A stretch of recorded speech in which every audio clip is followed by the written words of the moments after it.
Part 1. The stars outside the viewport of the Odyssey Dawn were cold and quiet, like distant eyes watching without caring. Inside the ship, Daniel Carter adjusted his collar for the third time in 10 minutes. He was not a nervous man by nature. Years of service as Earth's envoy had taught him how to stand still, while worlds argued around him. But today felt different. The air in the corridor leading to the council chamber hummed with tension, not from machines but from silence, the kind that comes before a storm. He walked alone.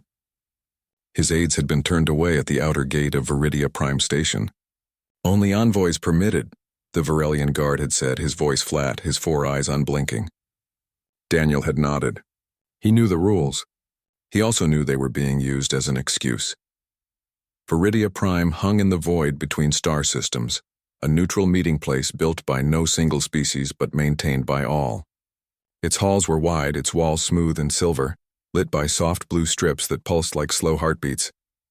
Today those halls were nearly empty. No traders, no diplomats chatting over synth tea, no children from the station's learning pods running underfoot, just guards and silence. Daniel reached the great doors of the council chamber. They opened without sound. Inside, the chamber stretched upward like a cathedral carved from ice. Tiered seats curved around a central platform where he would stand. Above, the dome shimmered with live feeds from 100 worlds. Every major species in the known galaxy watched now, even those who claimed not to care. He stepped onto the platform. The floor warmed beneath his boots, a small comfort. He took a breath and activated his comms. His voice, calm and clear, filled the chamber. Representatives of the Galactic Council, I come before you not as a petitioner but as a witness. A murmur rippled through the upper tiers. The Cathari delegation, armored in black chitin, shifted as one. Their leader, Warlord Krell Vaughn, stared down with eyes like cracked obsidian. To his right, the Varelians sat perfectly still, their long fingers folded over robes of deep violet. Among them sat High Arbiter Zorath Vex. His face was unreadable, but his posture was rigid. That was enough, Daniel continued. For 12 cycles, Earth has sought peaceful integration into this council. We have shared medical data that cured the Glyth respiratory blight. We have mapped unstable wormholes to protect your shipping lanes. We have stood aside while your fleets patrolled our borders, asking only for a voice in decisions that affect us. He paused. No one interrupted. That worried him more than shouting would have. Yet in the past 6 months, human outposts along the Helios belt have been attacked. Colonists killed. Ships destroyed. Our scans, verified by 3 independent neutral observers, show Cathari energy signatures at every site. He turned slightly toward the Cathari section. Warlord Vaughn, your people claim these were rogue elements. But the weapons used, plasma lances marked with your clan sigil, do not lie. Vaughn rose. His voice boomed, distorted by his translation collar. Humans lie. You build hidden bases. You test forbidden AI. You arm your civilians. You are a plague wrapped in promises. Before Daniel could respond, a new voice cut through the chamber. Smooth, cold, final. That is enough. High Arbiter Zorath Vex stood. His species aged slowly. He looked young, but his voice carried the weight of centuries. He did not look at Daniel. He addressed the chamber as if the human were already gone. The Treaty of Concord, Article 9, states that any species found in violation of galactic peace through covert militarization forfeits diplomatic protections. Evidence submitted by the Cathari High Command and corroborated by Varelian intelligence shows Earth has constructed orbital defense platforms beyond permitted yield. Further, your so-called civilian freighters carry shield harmonics matching military-grade specs. Daniel's stomach dropped. Those platforms are for asteroid deflection. The shields are standard issue since the Titan Accords. This is a distortion. Distortion or truth, Vex said, finally turning his gaze to Daniel. The Council has ruled. Humanity's envoy is hereby declared in breach of galactic trust. A low hum began in the walls. Daniel recognized it. Neural disintegration field. Protocol null. Reserved for traitors and war criminals. Used only 3 times in Council history. No trial? Daniel asked, voice steady despite the ice spreading through his chest. Your presence here was the trial, Vex said. Your words, your defense. The verdict was cast before you entered. Daniel looked out at the chamber. Not at the judges, but at the cameras. At the billions watching. He thought of his sister back on Earth, tending her garden in Colorado. He thought of the students at the Luna Academy who wrote him letters. He thought of all the times he had said, "Give peace a chance." He took one last breath. "Tell them," he said into his private channel. Knowing Earth Command would hear, we tried to be kind. The hum sharpened into a high-pitched whine. Light gathered around him, not bright but deep, like falling into a well. There was no pain, only the sudden absence of everything. His body dissolved into particles, then into nothing. His uniform collapsed to the floor, empty. In the chamber, silence returned. Deeper this time. On Earth, in a secure bunker beneath Cheyenne Mountain, the message from Daniel's last transmission blinked on a dozen screens. President Lisa Monroe stood with her arms crossed, her face pale but dry-eyed. Around her, generals and advisors froze. No one spoke. They didn't need to. They all knew what came next. Across the planet, in cities and towns, on ships and stations, humans stopped what they were doing. News feeds showed the footage again and again. The envoy speaking, the light, the empty clothes. A child in Nairobi asked her teacher why the man disappeared. A dock worker in Vancouver smashed his datapad against the wall. A scientist in Kyoto turned off her lab lights and sat in the dark. The galaxy had made its choice. And Earth, for the first time in its history, stopped asking for a seat at the table. It began sharpening its knives. Part 2. The message from Daniel Carter played on every secure channel inside Cheyenne Mountain. President Lisa Monroe watched it 3 times without blinking. Her hands were folded on the table, her expression unreadable, but her knuckles were white. Around her, the Unified Earth Security Council sat in silence. No one moved. No one breathed too loud. They all knew what the empty uniform on the screen meant. It was not just murder. It was a message. The Galactic Council had not just killed an envoy. It had told humanity it did not matter. Outside the mountain, the world did not yet know. But it would. And when it did, everything would change. Monroe finally stood. She walked to the window that looked out over the command floor below. Technicians moved quickly, faces lit by screens, voices low and urgent. A red alert pulsed softly on the main display. Cathari ships had crossed the demarcation line near Mars. That line was not just a border. It was a promise. Cross it with weapons and Earth would respond. But now, after what happened to Daniel, that promise felt like a child's threat. She turned back to the room. "General Dawson," she said. Paul Dawson stood.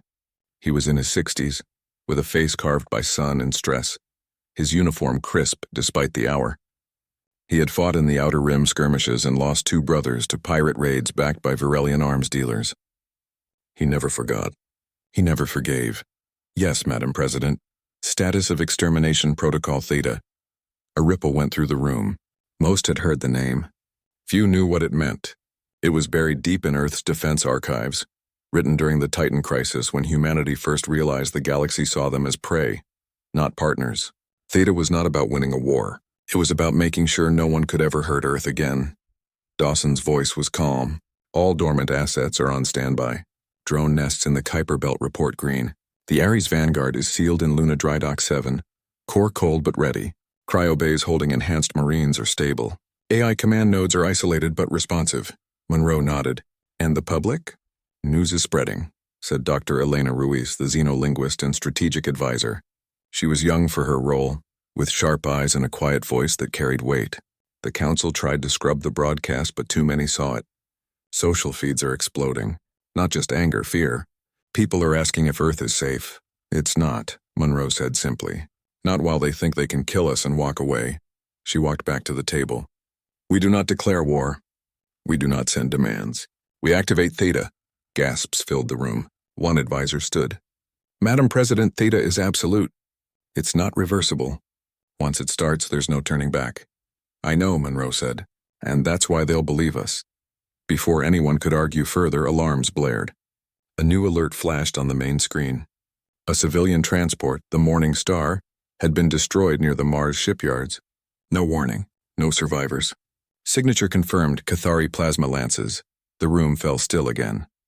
This time the silence was different. It was final. Monroe looked at Dawson. "Do it." He gave a single nod and left the room at a fast walk. Within minutes, coded signals pulsed from Earth's core stations. bouncing off hidden relays, waking things that had slept for years. In the asteroid fields beyond Neptune, metal shells split open. Thousands of drone eyes flickered to life. In Luna's shadowed craters, massive hangar doors slid apart, revealing the black hull of the Ares Vanguard. Deep beneath the ice of Europa, cryotubes hissed open, and men and women with modified reflexes and reinforced bones sat up, confused at first, then focused as mission data flooded their neural links. Back on Earth, the news of the morning star broke wide. This time there were no protests, no debates.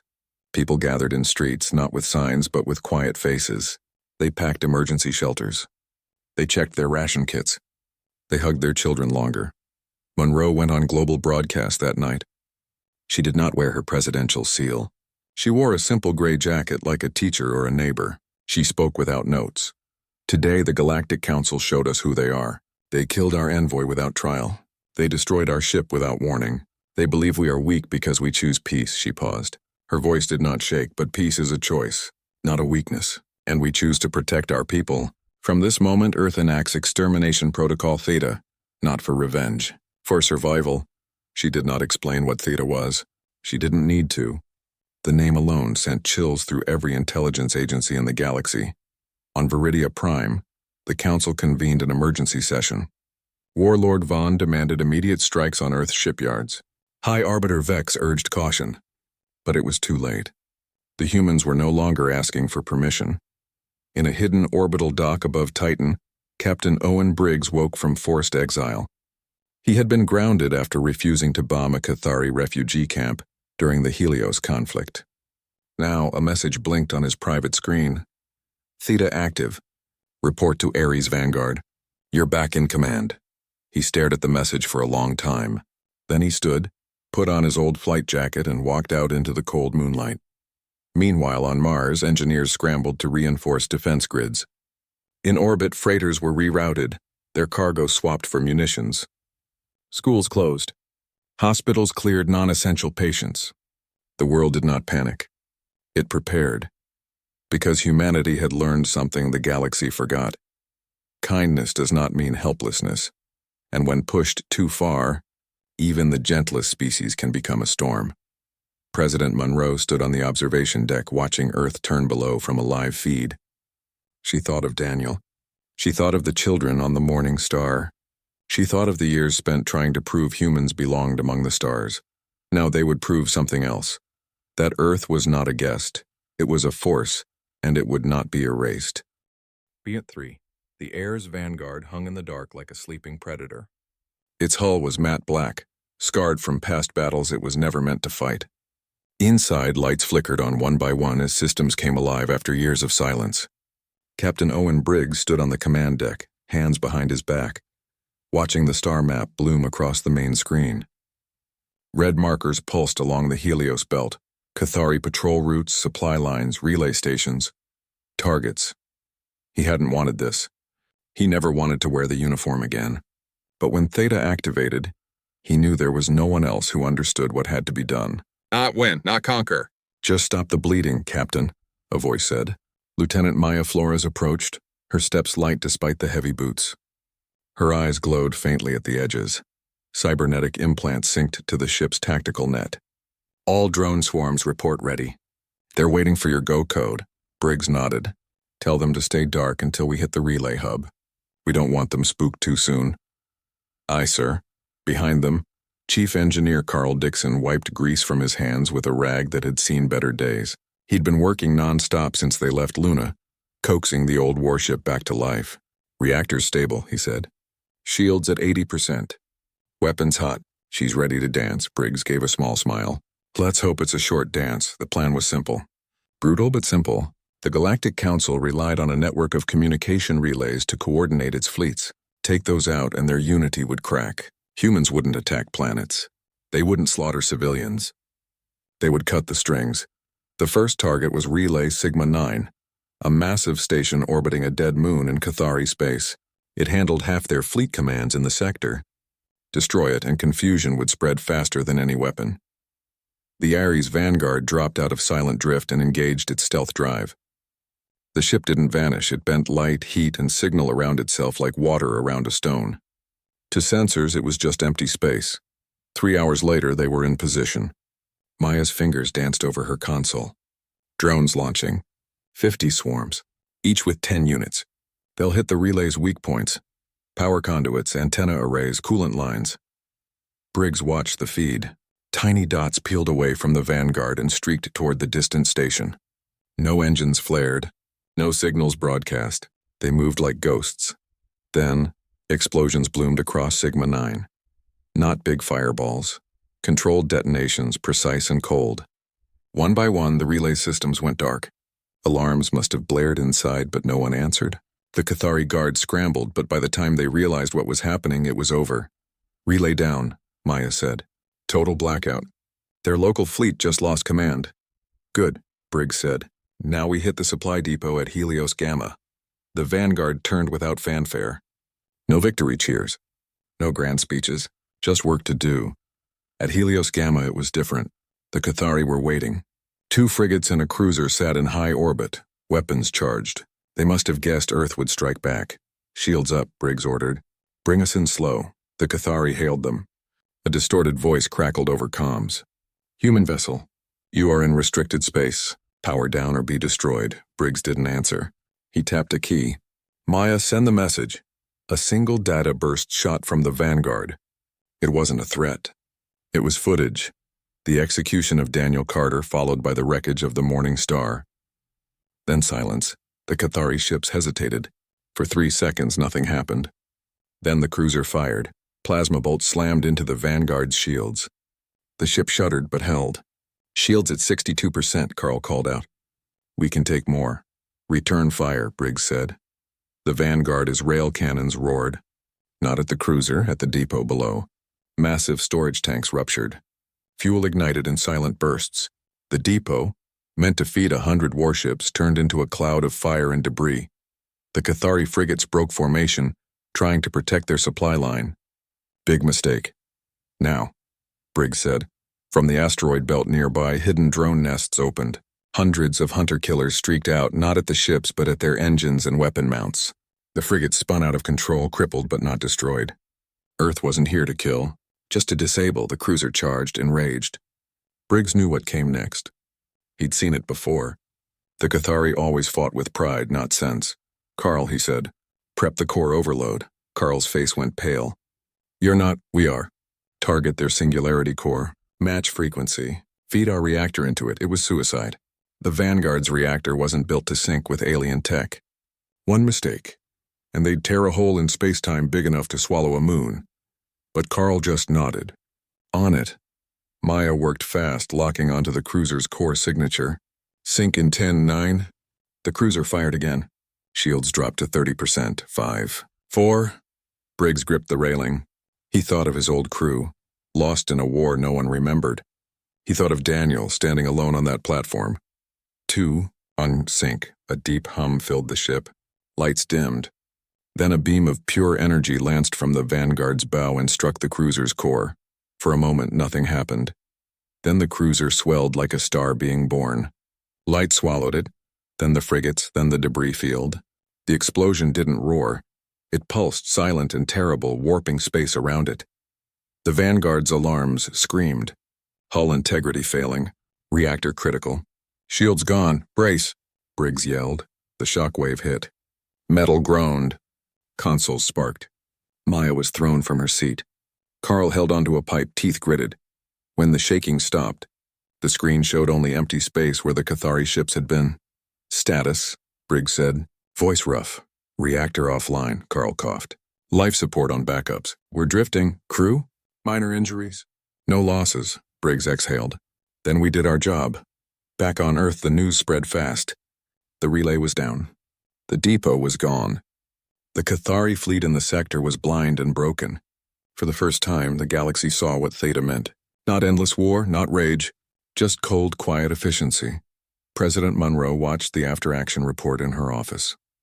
No celebration, just a nod. On the Vanguard, Briggs looked out at the stars. They were still cold. But now they felt different. Not like eyes watching. Like witnesses. Humanity wasn't begging for a place among them anymore, it was taking it. What for? The silence after the battle at Helios Gamma was louder than any explosion. Across the galaxy, species that had ignored Earth for decades now watched with wide eyes. The humans had not sent a fleet of thousands.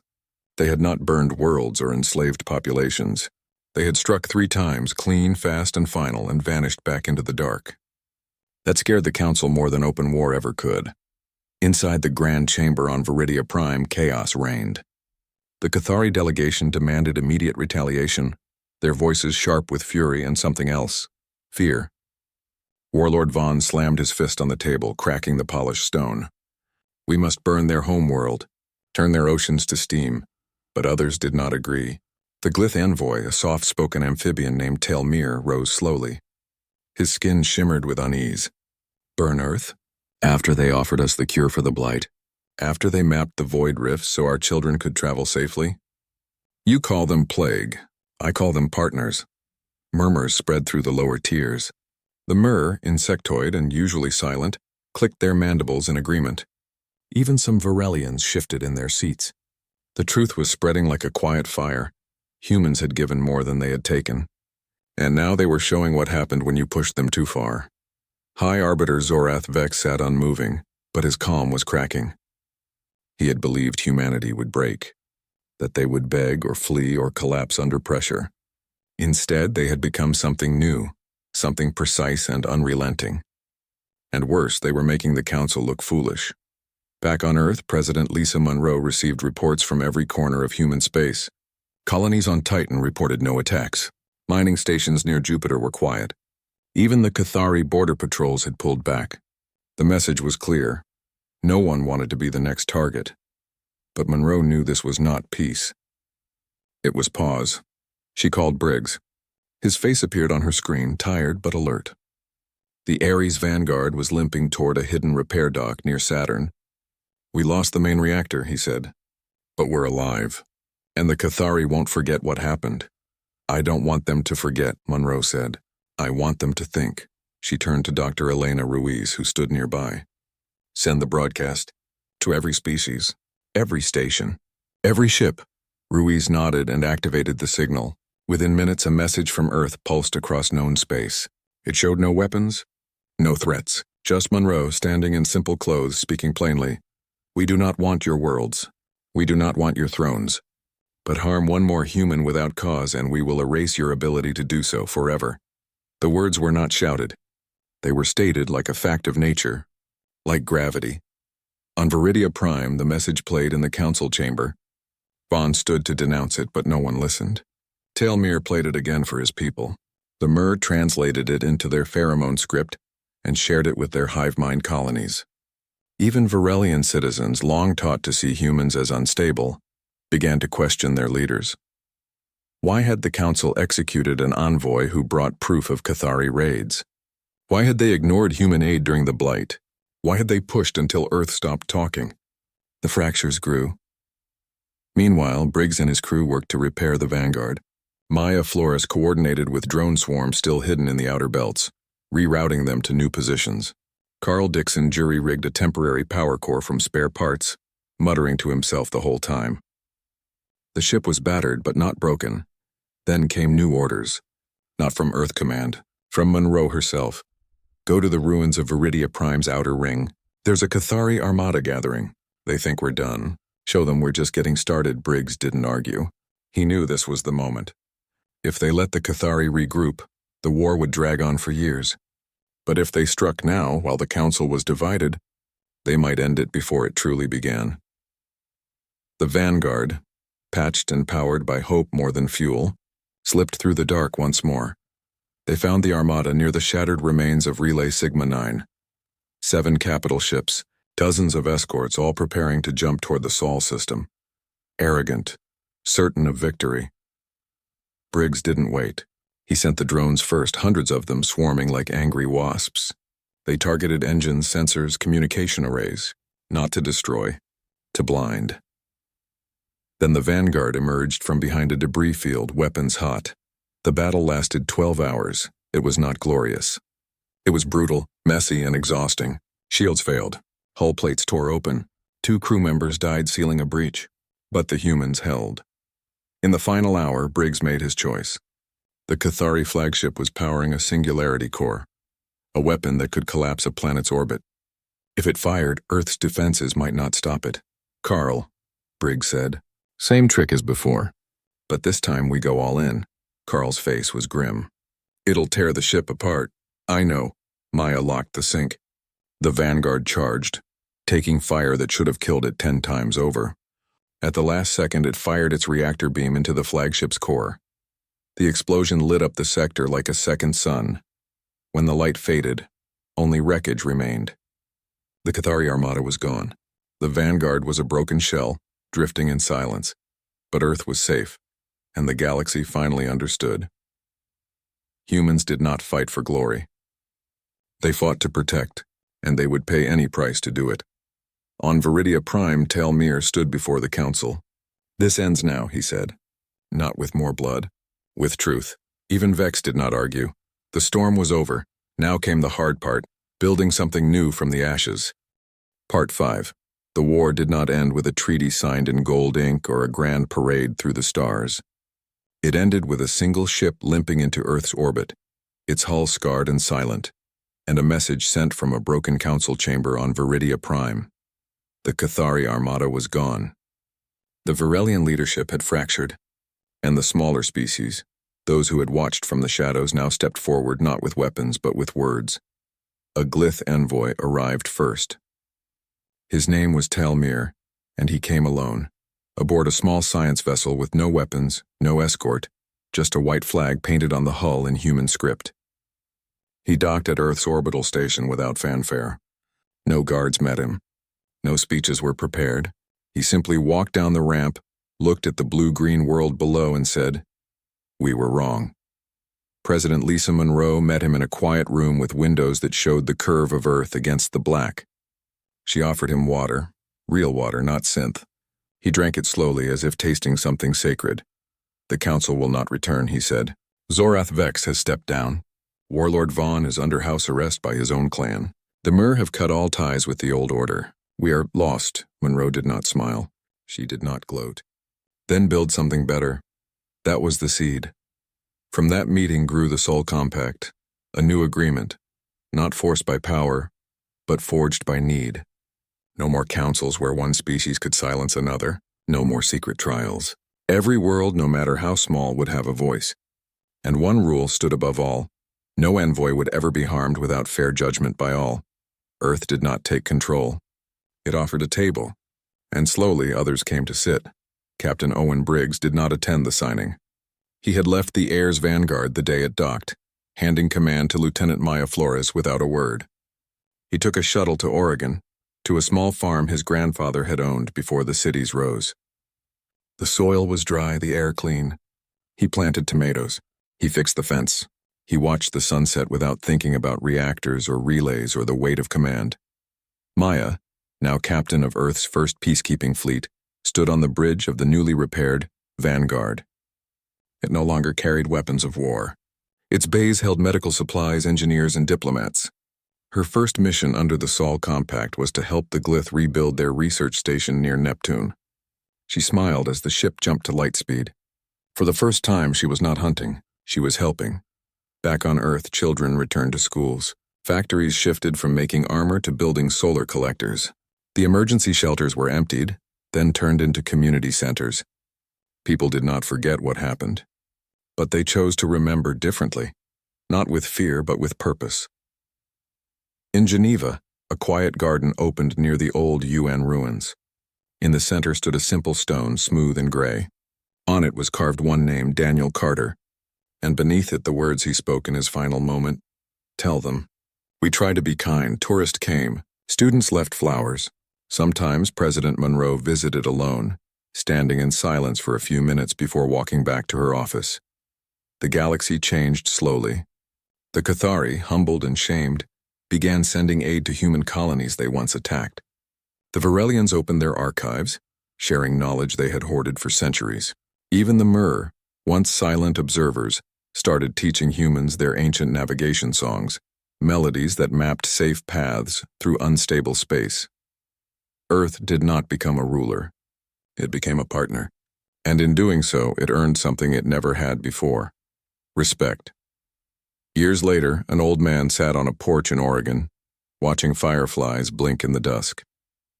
A young girl, his granddaughter, sat beside him, holding a tablet showing news from the outer colonies. "Grandpa," she asked, "were you really in the war?" He sipped his tea. "I was. Were you scared?" He thought for a long time. "Yes, but not for myself. I was scared we'd lose what made us human." "What's that?" He pointed to the garden where his tomatoes grew tall and red. "The choice to be kind, even when it's hard." She nodded as if she understood. Far above in the silent dark, the Ares vanguard glided past Jupiter, its lights steady, its mission peaceful. On its hull, painted in small letters near the bow, was a new motto: "We protect so others may grow." And across 1,000 worlds, humans and aliens worked side by side, not because they had to, but because they chose to. The galaxy had learned its lesson. Not through fire, but through loss. Not through conquest, but through courage. And Earth, once seen as a fragile spark in the endless night, now burned steady, not as a threat, but as a light others could follow.